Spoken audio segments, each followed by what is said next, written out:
सीखते रहिए, सिखाते रहिए और होम्योपैथी को आगे बढ़ाते रहिए। नमस्कार दोस्तों। दोस्तों, आज मैं आपसे एक सवाल पूछना चाहता हूँ। क्या आपके घर में या आपके आसपास कोई व्यक्ति है जिसके चेहरे पर बार-बार पिंपल्स निकलते हैं? पहले एक पिंपल आता है, फिर दूसरा, फिर तीसरा, और जब पिंपल ठीक होता है तो उसकी जगह एक काला निशान छोड़ जाता है। कुछ महीनों बाद पूरा चेहरा दाग धब्बों से भर जाता है। फिर शुरू होता है इलाज। कोई महंगी क्रीम लगाता है, कोई फेस वॉश बदलता है, कोई ब्यूटी पार्लर जाता है, और कुछ लोग सीधे गूगल या यूट्यूब पर सर्च करते हैं चेहरे के दाग धब्बों की सबसे अच्छी होम्योपैथिक दवा कौन सी है। और लगभग हर जगह एक नाम सामने आता है, बर्बरिस एक्विफोलियम। तो नमस्कार दोस्तों, मैं हूं इलियास भट्टी और आप देख रहे हैं भट्टी होम्यो क्लासेस। अगर आपने हमारे चैनल को सब्सक्राइब नहीं किया है तो चैनल को सब्सक्राइब कर लीजिए और वीडियो को लाइक कीजिए। तो दोस्तों, सबसे बड़ा सवाल ये है कि क्या बर्बरिस एक्विफोलियम सचमुच हर पिंपल्स की दवा है? क्या इसे हर व्यक्ति ले सकता है? क्या यह स्किन को गोरा करती है? क्या केवल यही दवा खाने से सालों पुराने दाग खत्म हो जाते हैं? अगर आपके मन में भी ऐसे सवाल हैं तो आज की ये पूरी मास्टर क्लास आपके लिए है। लेकिन मैं शुरुआत में एक ही बात बिल्कुल साफ कर देना चाहता हूं कि होम्योपैथिक में कोई भी दवा बीमारी के नाम पर नहीं दी जाती। अगर दो लोगों को बिल्कुल एक जैसे पिंपल्स हैं तो हो सकता है पहले मरीज को सल्फर की जरूरत हो, दूसरे को काली ब्रोमेटम की, तीसरे को पल्साटिला की और चौथे को बर्बरिस एक्विफोलियम की। यही होम्योपैथिक की सबसे बड़ी खूबसूरती है। यह बीमारी का नहीं बल्कि रोगी का इलाज करती है। इसलिए आज की इस क्लास में हम केवल इतना नहीं सीखेंगे कि बर्बरिस एक्विफोलियम किन रोगों में दी जाती है, बल्कि ये समझेंगे कि किस प्रकार के मरीज को ये दवा सबसे ज्यादा फायदा पहुंचा सकती है। तो दोस्तों, इस वीडियो को बिल्कुल भी बीच में मत छोड़िए, क्योंकि आज मैं केवल किताबों की बात नहीं करूंगा बल्कि ऐसे पॉइंट्स भी बताऊंगा जो आपके बहुत काम आने वाले हैं। तो सबसे पहले हम जानते हैं बर्बरिस एक्विफोलियम आखिर है क्या। तो दोस्तों, बर्बरिस एक्विफोलियम एक औषधीय पौधा है जिसे इंग्लिश में ओरेगन ग्रेप भी कहा जाता है।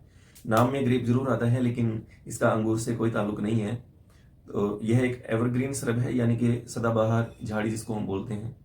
तो होम्योपैथिक में इसकी जड़ और तने की छाल से मदर टिंचर को तैयार किया जाता है। जब अब आप सोच रहे होंगे कि डॉक्टर साहब, दुनिया में हजारों पौधे हैं, फिर यही पौधा इतना प्रसिद्ध क्यों हुआ, तो इसका कारण ये है, इसका स्किन पर विशेष इफेक्ट पड़ता है। लेकिन यहाँ भी एक बहुत बड़ी गलतफहमी है कि आजकल सोशल मीडिया पर कुछ लोग बर्बरिस एक्विफोलियम को केवल चेहरा साफ करने की दवा या गोरा होने की होम्योपैथिक मेडिसिन बताकर इसका प्रचार प्रसार करते रहते हैं। लेकिन यह बात पूरी तरह सही नहीं है। बर्बरिस एक्विफोलियम कोई ब्यूटी क्रीम नहीं और ना ही ये कोई फेयरनेस मेडिसिन है। ये एक होम्योपैथिक रेमेडी है जिसका चुनाव रोगी के लक्षणों के आधार पर किया जाता है। अगर सिम्टम्स मेल खाते हैं तो यह बहुत अच्छे परिणाम दे सकती है, और अगर सिम्टम्स नहीं मिलते तो चाहे कितनी भी बार दवा खा लें, कोई विशेष फायदा आपको इससे मिलने वाला नहीं है। इसलिए इस वीडियो में हमारा उद्देश्य केवल दवा का नाम याद करना नहीं, बल्कि उसकी पर्सनैलिटी को समझना है। तो अब सवाल यह है कि अगर हर बर्बरिस एक्विफोलियम हर पेशेंट की दवा नहीं है तो फिर किस पेशेंट की दवा है। तो दोस्तों, यही सवाल एक अच्छे होम्योपैथिक डॉक्टर और एक साधारण प्रेस्क्राइबर में फर्क पैदा करता है, क्योंकि एक साधारण व्यक्ति बीमारी का नाम देखकर दवा देता है, जबकि एक होम्योपैथिक जो फिजिशियन होता है वो मरीज को देखकर दवा चुनता है। तो दोस्तों, मान लीजिए कि 20 साल की एक लड़की जो कहती है कि डॉक्टर साहब, मुझे दर्द नहीं है, बुखार नहीं है, लेकिन मेरे चेहरे पर बार बार पिंपल्स निकलते हैं। जब वे ठीक होते हैं तो काले निशान जो हैं चेहरे पर छोड़ जाते हैं। अब मुझे लोगों के सामने जाने में भी झिझक होने लगी। नॉर्मल इंसान क्या करेगा कि बर्बरिस एक्विफोलियम लेनी शुरू कर देगा, लेकिन एक अनुभवी होम्योपैथिक डॉक्टर ऐसा नहीं करेगा।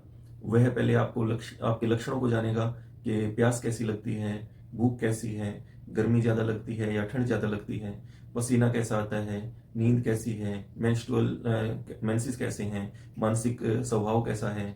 वो ऐसा क्यों करता है? क्योंकि यही होम्योपैथिक है। सिर्फ चेहरा देखकर दवा नहीं दी जाती, बल्कि मरीज को समझकर दवा दी जाती है। अब एक इंपॉर्टेंट बात, कि बर्बरिस एक्विफोलियम की कोई बहुत बड़ी मेंटल पिक्चर नहीं बताई जाती, जैसे नक्स वोमिका या पल्साटिला की होती है। लेकिन प्रैक्टिकल लाइफ में ऐसे मरीज अक्सर अपने चेहरे को लेकर परेशान रहते हैं। उन्हें लगता है कि सब लोग मेरे चेहरे को देख रहे हैं, काश ये दाग खत्म हो जाएं, किसी से बात करने का मन नहीं करता। तो ध्यान रखिए कि ये दवा का मुख्य मानसिक लक्षण नहीं बल्कि स्किन की समस्या के कारण पैदा हुई भावनाएं भी हो सकती हैं। इसलिए इन्हें अकेले आधार बनाकर रेमेडी नहीं चुननी चाहिए। मैं आपको एक छोटी सी बात बताता हूँ कि अगर कोई पेशेंट आपके पास आकर सबसे पहले अपने चेहरे के दाग दिखाने लगे और कहे कि डॉक्टर साहब मुझे बस ये निशान मेरे बस ये निशान हटा दीजिए, तो तुरंत दवा मत लिखिए, पहले पेशेंट को समझिए।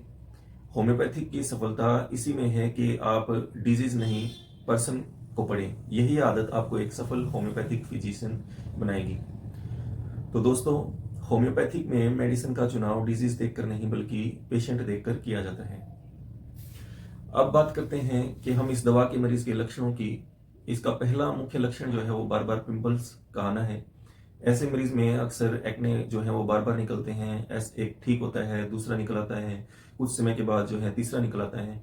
पेशेंट कहता है मुझे याद ही नहीं कि मेरा चेहरा पूरी तरह साफ कब हुआ था। अब ध्यान दीजिए, केवल एक बार बार एक्ने होना काफी नहीं है बल्कि आपको बाकी लक्षण भी देखने होंगे। दूसरा मुख्य सिम्टम्स जो है वो एक्ने के बाद काले निशान। ये बर्बरी एक्विफोलियम का बहुत इंपॉर्टेंट क्लिनिकल पॉइंट है। पेशेंट कहता है कि डॉक्टर साहब असल परेशानी पिंपल नहीं है, उसके बाद बनने वाले जो निशान है वो असल परेशानी है। तो जब एक्ने सूख जाता है तो उसकी जगह गहरा भूरा या काला निशान रह जाता है। चेहरे पर पुराने और एक नए दाग एक साथ दिखाई देते हैं। ऐसे केसेस में ये रेमेडी विचार करने योग्य हो सकती है यदि बाकी टोटलिटी भी मेल खाती हो। तीसरा मुख्य सिम्टम्स जो है वो है पिगमेंटेशन।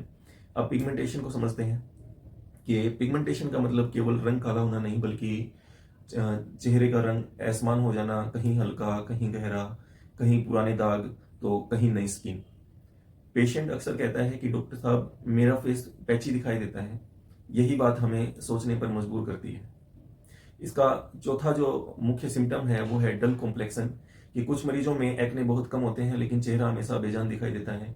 ना उसमें कोई चमक होती, ना कोई फ्रेशनेस होती। पेशेंट कहता है कि सब लोग पूछते हैं कि क्या मैं बीमार हूँ। तो ऐसे समय में केवल कॉस्मेटिक प्रोडक्ट्स बदलने से काम नहीं चलता, हम पूरे पेशेंट की केस टेकिंग करनी होती है। तो बर्बरी एक्विफोलियम को लेकर लोग सबसे बड़ी गलती क्या करते हैं कि वो डायरेक्ट मेडिकल स्टोर से मदर टिंचर खरीद लेते हैं और महीनों तक खुद ही उसको यूज़ करते रहते हैं। यह सही तरीका नहीं है। तो याद रखिए, गलत रेमेडी लेने से लाभ नहीं मिलेगा और सही इलाज में भी देरी हो सकती है। तो दोस्तों, अब तक हमने समझ लिया कि बर्बरिस एक्विफोलियम किस प्रकार के मरीज की दवा हो सकती है। लेकिन अब सबसे ज़्यादा पूछा जाने वाला सवाल आता है कि डॉक्टर साहब आखिर यह दवा किन किन बीमारियों में उपयोग की जाती है। इसका उपयोग जो है बार बार होने वाले पिंपल्स, एक्ने के बाद रह जाने वाले डार्क मार्क्स, चेहरे की पिगमेंटेशन, अनइवन स्किन टोन, फ्रेकलेस यानी कि झाइयाँ यदि कंप्लीट केस मेल खाता हो तो, डल और बेजान स्किन जो होती है उसमें कुछ क्रोनिक इरप्शन जहाँ लक्षण इस रेमेडी से मेल खाते हों, बार बार होने वाले पिंपल्स में मददगार साबित हो सकती है। एक्ने के बाद बने हुए डार्क स्पॉट में सुधार का समर्थन जो है ये मेडिसिन करती है। स्किन की हेल्दी अपीयरेंस वापस लाने में ये सहायक हो सकती है और अनइवन कॉम्प्लेक्शन वाले कुछ पेशेंट में उपयोगी हो सकती है। लेकिन होम्योपैथिक का उद्देश्य केवल स्किन को आर्टिफिशियल फेयर बनाना नहीं है। हमारा उद्देश्य स्किन की प्राकृतिक स्वास्थ्य स्थिति को बेहतर बनाना है। अब बात करते हैं कि हम पोटेंसी की, तो पोटेंसी का चुनाव हमेशा पेशेंट की टोटलिटी और क्लिनिकल जजमेंट पर ही निर्भर करता है। कौन सी पोटेंसी कितनी मात्रा में और कितने समय तक दी जानी चाहिए ये केवल एक होम्योपैथिक डॉक्टर ही केस देखकर तय करता है। सावधानी की बात करें तो हमें पहली सावधानी, अगर पिंपल्स के साथ तेज दर्द हो, बहुत अधिक स्वेलिंग हो, तेज बुखार या फिर तेजी से फैलता हुआ इन्फेक्शन हो तो केवल होम्योपैथिक मेडिसिन पर निर्भर ना रहें। ऐसी स्थिति में आप उचित मेडिकल इवैल्यूएशन जो है आपका आवश्यक है। अब बात करते हैं दूसरी सावधानी की।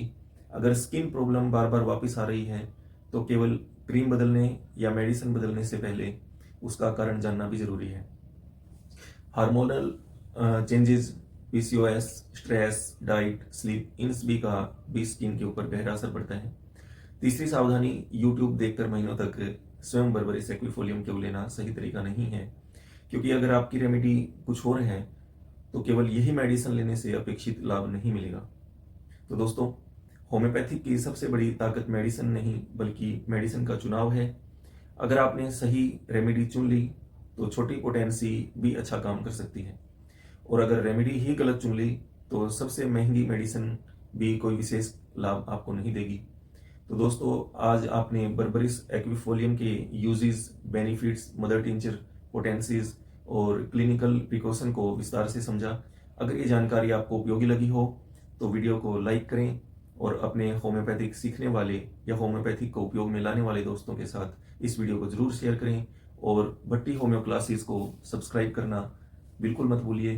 तो मिलते हैं अगली वीडियो में, तब तक सीखते रहिए, सिखाते रहिए, होम्योपैथिक को आगे बढ़ाते रहिए। धन्यवाद। जय हिंद, जय भारत।